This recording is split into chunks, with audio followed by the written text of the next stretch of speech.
இந்த நாளிலும் கூட நம்ம வாசித்த 2 சாமுவேல் 12:13 மற்றும் 1 யோவான் 1ஆம் அதிகாரத்தை குறித்து கொஞ்சம் சில காரியங்களை நம்ம தியானிப்போம்.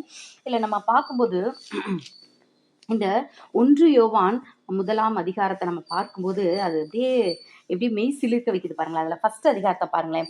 ஆதி முதல் இருந்ததும் நாங்கள் கேட்டதும் எங்கள் கண்களினாலே கண்டதும் நாங்கள் நோக்கி பார்த்ததும் எங்கள் கைகளினாலே தொட்டதுமாய் இருக்கிற ஜீவ வார்த்தையை குறித்து உங்களுக்கு அறிவிக்கிறோம். அப்போ இந்த வார்த்தை நம்ம யோவான்ல சொல்றோம்ல, ஆதியிலே வார்த்தை இருந்தது, அந்த வார்த்தை தேவனிடத்தில் இருந்தது, அந்த வார்த்தை தேவனாய் இருந்தது. ஆமென். அப்போ அந்த வேர்டு என்னதுன்னா ஆதியிலே இருந்தது, தேவனிடத்தில் இருந்தது, அந்த வார்த்தை தேவனாய் இருந்தது. அந்த வார்த்தை தான், அந்த வார்த்தையானவர். ஆமென். ஹல்லேலூயா, ஹல்லேலூயா. அந்த வார்த்தையானவர் வெளிப்படுத்தின விசேஷத்துல கூட போட்டிருக்கும் பார்த்தீங்களா? அந்த அவர் அந்த இரத்தத்தினால் தோய்க்கப்பட்ட வஸ்திரத்தை உடுத்தி இருந்தார். எஸ், ஆமென். ரெவலேஷன் 19:13 இருக்கு. அவருடைய கண்கள் அக்கினி ஜுவாலை போல் இருந்தன, அவருடைய சிரசின் மேல் அநேக கிரீடங்கள் இருந்தன, அவருக்கே என்று வேறொருவருக்கும் தெரியாத ஒரு நாமமும் எழுதியிருந்தது. இரத்தத்தில் தோய்க்கப்பட்ட வஸ்திரத்தை தரித்திருந்தார், அவருடைய நாமம் தேவனுடைய வார்த்தை என்பது. ஆமென், ஹல்லேலூயா, ஆமென். அவருடைய நாமம் தேவனுடைய வார்த்தை. அப்போ இந்த ஆதி முதல் இருந்ததும் நாங்கள் கேட்டதும் இந்த வார்த்தையானவரை, வார்த்தையாகிய கிறிஸ்துவை, அவர்தான் ஆதியிலே இருந்தவர். ஆமென், ஆமென். வார்த்தையினாலதான் எல்லாமே உண்டாக்கப்பட்டது. ஸோ ஆதியிலே இருந்தவர், நாங்கள் கேட்டதும் எங்கள் கண்களினாலே கண்டதும் நாங்கள் நோக்கி பார்த்ததும் எங்கள் கைகளினாலே தொட்டதுமாய் இருக்கிற ஜீவ வார்த்தை அப்படின்னு சொல்லிட்டு யோவான் சொல்லுகிறத நம்ம பார்க்கிறோம். அப்போ இந்த வார்த்தையானவரை நாம அவர் உயிரோடு இருக்கிறார். இப்போ இதுல என்ன சொல்லப்படுதுன்னா, தொட்டதுமாய் இருக்கிற ஜீவ வார்த்தை. ஜீவ வார்த்தை அப்படி ஸ்பிளிட் பண்ணுங்களேன், பிரிச்சு எழுதுனா ஜீவன் பிளஸ் வார்த்தை. அப்போ ஒரு வேர்டு இருக்கு, அதுக்கு ஜீவனானவர் கூட இருக்கிறாரு, அவர் தான் ஆண்டவராகிய இயேசு கிறிஸ்து. அப்போ அது ஆதியில இருந்த வார்த்தை. அந்த வார்த்தையானவரை நம்ம கேட்க முடியும், நம்ம கண்ணுனால பார்க்க முடியும், நாம அவரை நோக்கி பார்க்க முடியும், அவரும் நம்ம பார்ப்பாரு, நாமும் அவரை நோக்கி பார்க்க முடியும். ஹல்லேலூயா. நம் கைகளினாலே அவரை தொட முடியும். ஆமென். நம்மளால உணர முடியும் அவரை. அப்படிப்பட்ட ஜீவ வார்த்தையை உங்களுக்கு அறிவிக்கிறோம். அந்த ஒரு வசனத்துல எவ்வளவு வெயிட் இருக்கு பாருங்க. அந்த ஆழங்கள் எவ்வளவு அதிகமா இருக்குல்ல. அந்த ஒரு வசனத்தை வாசித்தோம்னாலே இந்த நாள் ஃபுல்லா பத்தாது நமக்கு. அப்படிப்பட்ட ஜீவ வார்த்தையானவர். அதுக்கடுத்து பாருங்களேன், 2வது வசனத்துல அந்த ஜீவன் வெளிப்பட்டது. அந்த வார்த்தையில் இருக்கிற அந்த ஜீவன் வெளிப்பட்டது. ஆமென், ஹல்லேலூயா, ஹல்லேலூயா, ஹல்லேலூயா. இன்னும் நம்ம யோவான் புஸ்தகத்துல பார்க்கும்போது அந்த ஜீவன் மனுஷருக்கு ஒளியாய் இருந்தது அப்படின்னு பார்க்கிறோம்ல. ஹல்லேலூயா, ஹல்லேலூயா. அந்த ஜீவன் மனுஷருக்கு ஒளியாய் இருந்தது அப்படின்னு சொல்லி பார்க்கிறோம். அப்போ அந்த ஜீவனானவர், கிறிஸ்துவானவர் நமக்கு ஒளியாய் இருக்கிறார். ஹல்லேலூயா, ஹல்லேலூயா, ஹல்லேலூயா, ஹல்லேலூயா. அந்த ஜீவன் வெளிப்பட்டது, பிதாவினிடத்தில் இருந்ததும் எங்களுக்கு வெளிப்பட்டதுமான நித்தியமாய் இருக்கிற அந்த ஜீவனை நாங்கள் கண்டு அதை குறித்து சாட்சி கொடுத்து அதை உங்களுக்கு அறிவிக்கிறோம் அப்படின்னு சொல்லிட்டு அதுல சொல்லப்பட்டது. ஸோ அந்த ஜீவனானவர், அவர் பிதாவினிடத்தில் இருந்தவர், நமக்கு வெளிப்பட்டவர், அவர் நித்தியமாய் இருக்கிறவர், அவரை நாம் காண வேண்டும், அவரை கொடுத்து நம்ம சாட்சி கொடுக்க வேண்டும், அவரோடு கூட நம்ம வாழ வேண்டும். ஹல்லேலூயா, ஹல்லேலூயா, ஹல்லேலூயா. மத்தேயு 4:15 கூட சொல்லப்பட்டிருக்கல, இருளில் இருக்கும் ஜனங்கள் பெரிய வெளிச்சத்தை கண்டார்கள், மரண இருளின் திசையில் இருக்கிறவர்களுக்கு வெளிச்சம் உதித்தது. நீங்க எந்த மரண இருளில் இருந்தாலும் சரி, நான் அதெல்லாம் அனுபவிச்சிருக்கேன். கண்டிப்பா உங்களுக்கும் அந்த மரண இருள், எல்லா சோதனைகள், போராட்டங்கள், அந்த இருளின் ஆதிக்கங்கள், அந்தகாரம் அது இருக்கும். அப்படிப்பட்ட செல் இருந்துச்சுன்னா, அது எல்லா நாள்லாம் இருக்காது. சில நேரங்கள்ல சில சிச்சுவேஷன்ல அதோட அந்த அடி ஆழத்தை நம்மளால உணர முடியும். ஆனாலும் அந்த இருளிலும் நம்ம இருதயத்துக்குள்ள கர்த்தருடைய பிரசன்னமும் பிரகாசமும் இருக்கும். ஆனாலும் கூட வெளியில அந்த இருளான ஒரு காரியம் சூழ்ந்திருப்பதை நம்மளால உணர முடியும். சாத்ராக் மேஷாக் ஆபேத்நேகோவுக்கும் சுத்தி இருக்கிற அந்த அந்த அந்த அக்கினியை பட்சிக்கிற அக்கினியை பார்த்தாங்க. ஆனா இவங்களுக்குள்ள கிறிஸ்துவின் அக்கினி இருந்தது இல்ல. அதே மாதிரிதான் சிங்கங்களை பார்த்தார் தானியேல். ஆனா இவருக்குள்ள யூத ராஜ சிங்கம் உயரமும் உன்னதமானவராக இருந்தார். அதே மாதிரிதான் சுற்றிலும் அந்த அந்தகாரம் இருந்தாலும் கூட அந்த இடத்துல கர்த்தர் வெளிச்சத்தை தர போதுமானவராக இருக்கிறார். ஹalleluya, ஹalleluya, ஹalleluya. அப்போ இவர் சொல்றாரு, தாவீது சொல்றாரு, கட்டளையே விளக்கு, வேதமே வெளிச்சம். ஆமென். ஹalleluya. கட்டளையே விளக்கு, வேதமே வெளிச்சம். ஹalleluya. அந்த வேதத்துல வந்து அந்த வெளிச்சத்தை நம்ம ஒவ்வொரு நாளும் காண வேண்டும். ஹalleluya, ஹalleluya. இப்போ இதுல 3ஆம் வசனத்துல சொல்றாரு, நாங்க கண்டும் கேட்டும் இருக்கிறத உங்களுக்கு சொல்றோம். எங்களுடைய ஐக்கியம் பிதாவோடும் அவருடைய குமாரனாகி இயேசு கிறிஸ்துவோடும் இருக்கிறது அப்படின்னு சொல்றாரு. அப்ப இன்றைக்கு நம்முடைய ஐக்கியம் யாரோடு கூட இருக்கிறது? இதுல வந்து யோவான் சொல்றாரு, என்னுடைய ஐக்கியம், என்னோட ஃபெல்லோஷிப் யார்கிட்ட இருக்குன்னா பிதாவோடையும் அவருடைய குமாரனாகிய ஜீசஸ் கிரைஸ்டோடையும் இருக்குதுப்பா அப்படின்னு சொல்றாரு.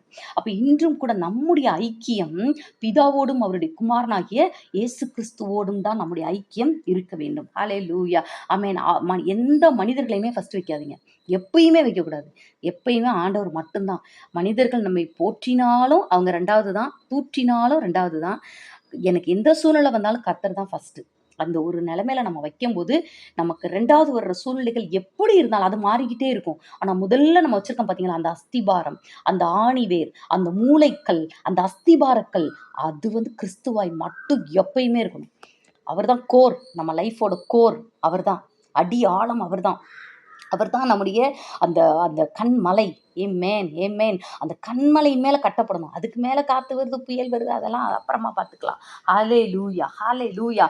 5வது வசனம் சொல்லுது, தேவன் ஒளியா இருக்கிறார், அவரில் எவ்வளவேனும் இருள் இல்லை அப்படின்னு சொல்லியிருக்குது. அடுத்து 6th வசனம், நாம் அவருடைய ஐக்கியப்பட்டவர்கள் என்று சொல்லியும் இருளிலே நடக்கிறவர்களா இருந்தால் நம்ம பொய் சொல்லுகிறவர்களா இருக்கிறோம். அவர் ஒளியிலே இருக்கிறது போல நாமும் ஒளியிலே நடந்தால் ஒருவரோடு ஒருவர் ஐக்கியப்பட்டிருப்போம். நம்ம செய்ய வேண்டியதானே ஒளியிலே நடக்க வேண்டும். நம்முடைய வாழ்க்கை முறை ஒளியிலே இருக்க வேண்டும். இந்த பழைய ஏற்பாட்டுல நம்ம பார்த்தோம்னா அம்னோனுடைய அந்த சதி திட்டத்தை பாருங்களேன்.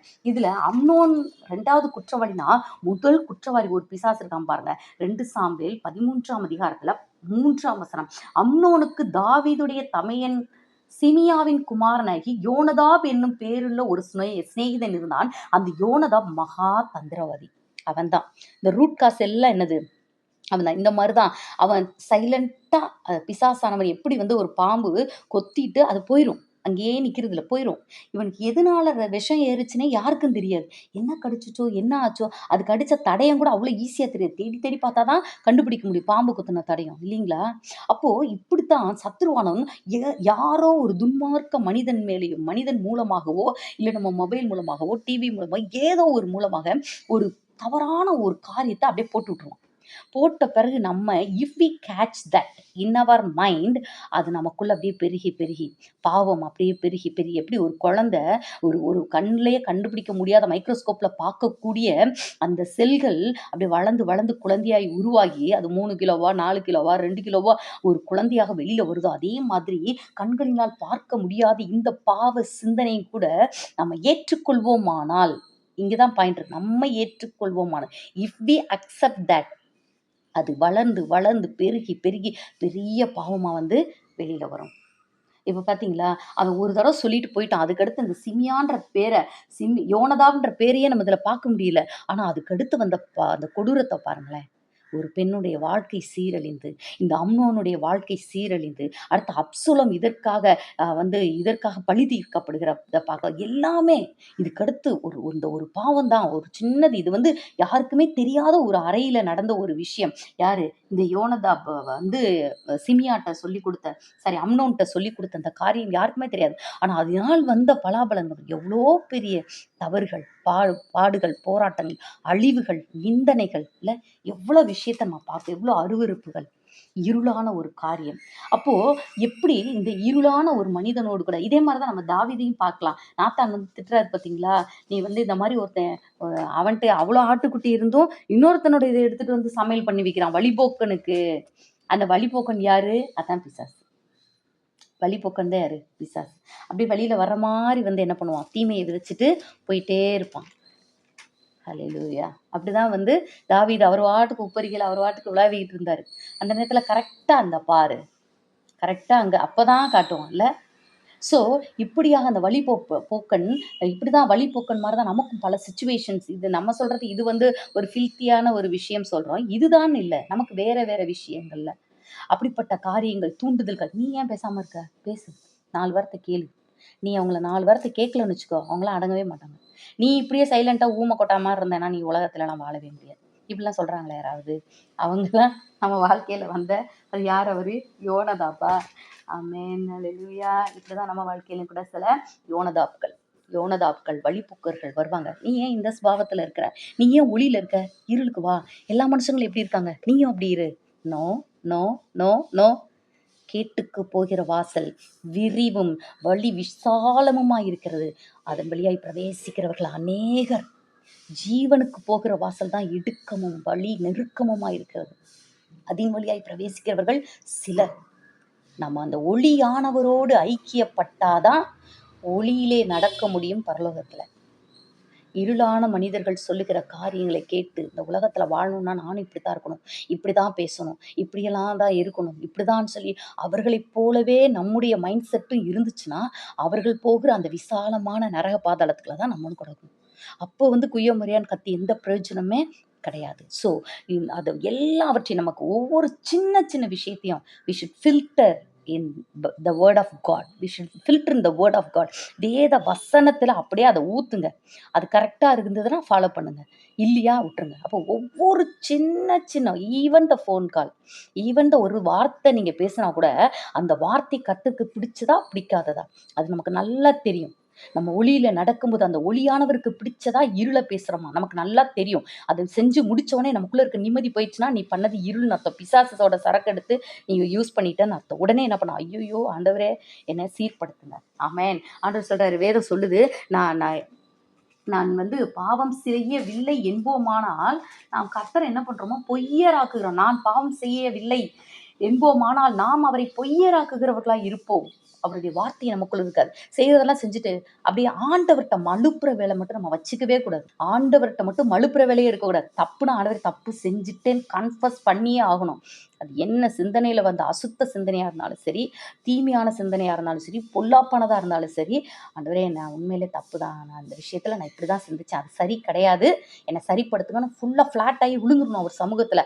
அவர்கிட்ட போய் நம்ம மனுஷங்கிட்ட அப்படி சப்பக்கட்டு கட்டி வள கொலன்னு இல்லை, இந்த இதனாலதான் நான் அப்படி செஞ்சேன், அதனாலதான் அப்படி பேசினப்பா, இதனாலதான்ப்பா அப்படி நடந்துக்கிட்டேன், அதனாலதான்ப்பா நான் பேசவே இல்லை, இப்படி எந்த காரியத்தை ஆண்டவர்கிட்ட சொன்னோம்னா நம்ம திருந்துறதுக்கு வாய்ப்பே கிடையாது. ஸோ முழுவதுமாய் நம் இருதயத்தை அப்படியே இன்ன நோட்டு ஊத்திட்டு, ஆண்டவரே நான் சரியில்லை ஆண்டவரே, இந்த காரியத்துல என்னால ஜெயிக்க முடியல, என்னை பலப்படுத்துக்கு நான் அவர் சமூகத்துல விழும்போது கண்டிப்பா கர்த்தர் நம்மை ஒளியில் நடத்த போதுமானவராக இருக்கிறார்.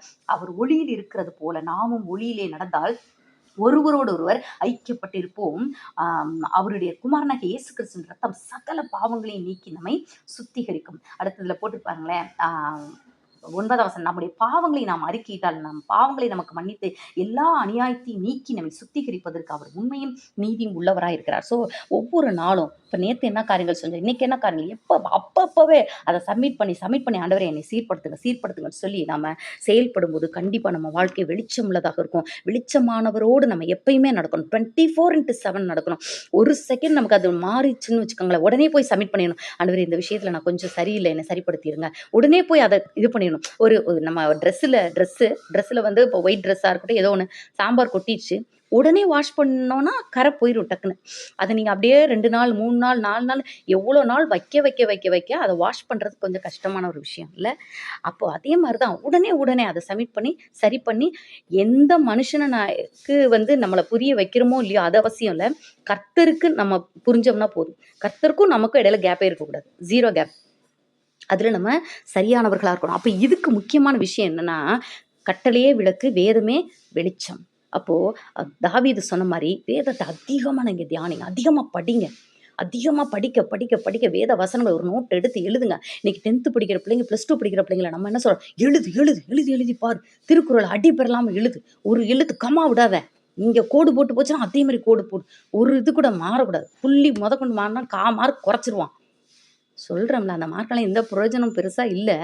ஆனால் கூட அதுக்கு எவ்வளோ இது பண்ணுறோம், எத்தனை நோட்டுனாலும் வாங்கி தர்றோம், எத்தனை டியூஷன் வாங்கி தர்றோம் இல்லை? ஹல்லேலூயா. அப்போது நம்ம அந்த வேதத்தை படிக்கும்போது ஒரு நோட்டை வச்சுட்டு எழுதி படித்து ஆண்டவர் என்ன பேசுகிறார், எனக்கு என்ன புரிய வைக்கிறார், டேட்டு போட்டு எழுதுங்க. இதற்கென்று நம்ம செய்யும்போது இது நம்மை நித்திய ஜீவ கரையில் கொண்டு போய் சேர்க்கும். ஆமென். ஹல்லேலூயா. ஸோ வெளிச்சமான நம் தேவனோடு கூட நடப்போம். நம் வாழ்க்கை வெளிச்சமாகும், நம்ம குடும்பம் வெளிச்சமாகும், நம்ம இந்த உலகத்துக்கும் வெளிச்சமாய் உப்பாய் நம்ம வாழ்வோம். கண்களை மூடி அப்படியே ஜெபிப்போம். ஸ்தோத்திரம் ஆண்டவரே, அப்பா அம்மை நன்றியோடு துதிக்கிறோம்.